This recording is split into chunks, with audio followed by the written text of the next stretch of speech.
একটু ইমাজিন করেন তো, বাইরে একদম ঘুটঘুটে অন্ধকার আর আপনি একটা বাস স্টপে লাস্ট বাসের জন্য ওয়েট করতেছেন। কোনোভাবেই এই বাসটা মিস করা যাবে না। কেন বললাম? এখন যে ঘটনাটা শেয়ার করব এটাই এটার সাথে রিলেটেড।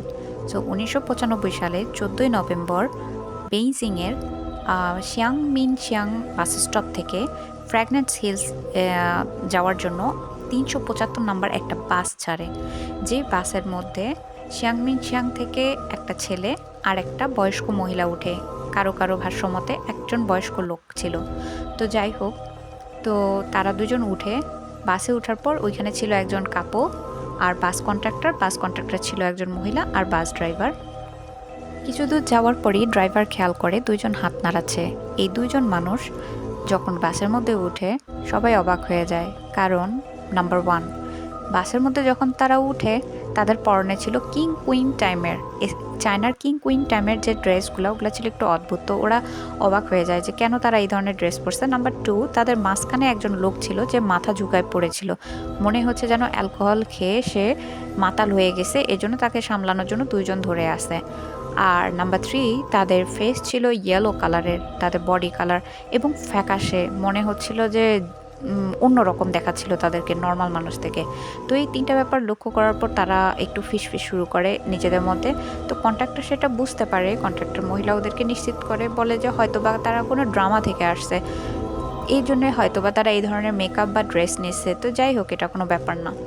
কিছু দূর যাওয়ার পরেই হঠাৎ করে সেই বয়স্ক মহিলাটা চিৎকার করে ওঠে, আমার পার্স কোথায়? নিশ্চয়ই এই ছোকরাটা আমার পার্স নিছে। সে সেই যে ইয়াং ছেলেটা তার সাথে উঠছিল তাকে উদ্দেশ্য করে বলে। তো ছেলেটা বলতেছে, সরি, আমি আপনার রেসপেক্ট করতেছি, তার মানে এই না যে আমি আপনার টাকা চুরি করব, আমি কিছু বলতেছি না দেখে আপনি চিল্লাই যাইতেছেন।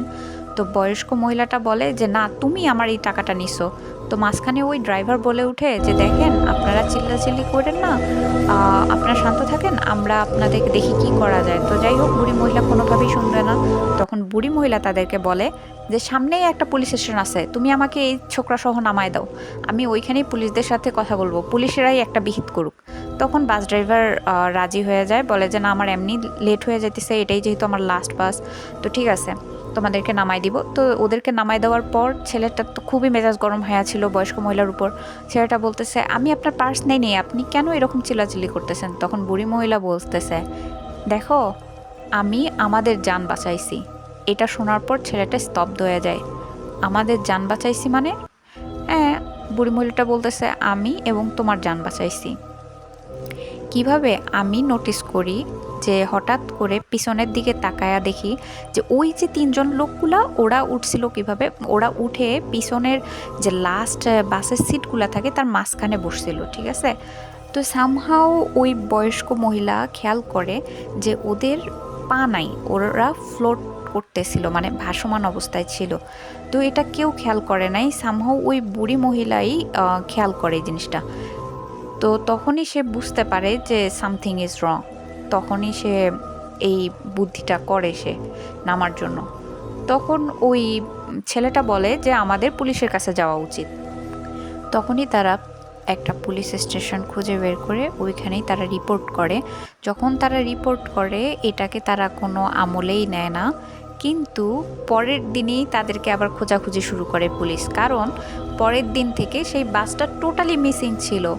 কারণ যে রুট দিয়ে ওই বাসটা যাওয়ার কথা ছিল ওটা যেন গায়েবই হয়ে গেছিলো, পুরা রুটই যায় নাই। তো ওদের অনেক খোঁজাখুঁজির পর 48 ঘন্টা পর, মানে 48 আওয়ার্স পর, সেই বাসটাকে একটা ড্যামের মধ্যে পায়। ড্যাম হচ্ছে যেখানে পানি আটকানো হয়, তো সেই পানির ভিতরে এই বাসটা পাওয়া যায়। তো কিভাবে এই বাসটা ফ্র্যাগ্রেন্স হিলস না যেয়ে পথের মাঝখান থেকে উধাও হয়ে একদম ভ্যানিশ হয়ে ওই ড্যামের পানির নিচে চলে যায়? কারণ ওইখান থেকে ওইখানকার জায়গার দূরত্ব ছিল 100 কিলোমিটার, অথচ সেই বাসের মধ্যে এতটা ফিউলই ছিল না। যেখানে ফিউল না থাকে সেই বাসটা এত দূর কীভাবে যায়? আর নেক্সট যেটা আর একটা, মানে ওইখানে কয়েকটা জিনিস থাকে যেটা মাথা নষ্ট করে দেওয়ার মতন।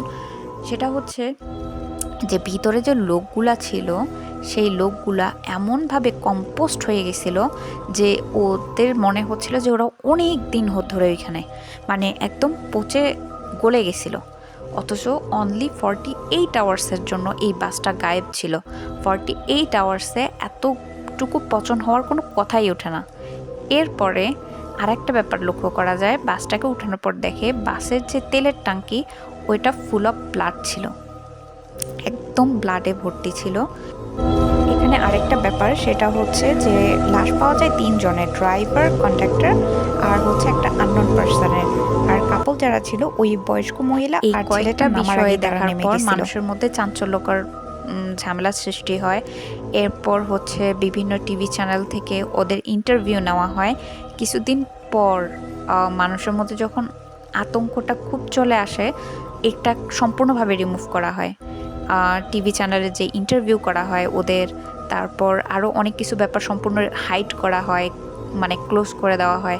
আর এটার ব্যাপারে তেমন একটা কোনো ইনফরমেশনই দেওয়া হয় না, যাতে মানুষের মধ্যে আর কোনো কি বলবো, যে একজন থেকে আরেকজন শুনে যে ব্যাপারটা থাকে ওই জিনিসটা আর যাতে না হয়, মানুষ যাতে এটাতে নিয়ে চুপচাপ হয়ে যায়, সোজা কথা, মানুষ যাতে এটা ভুলে যায়।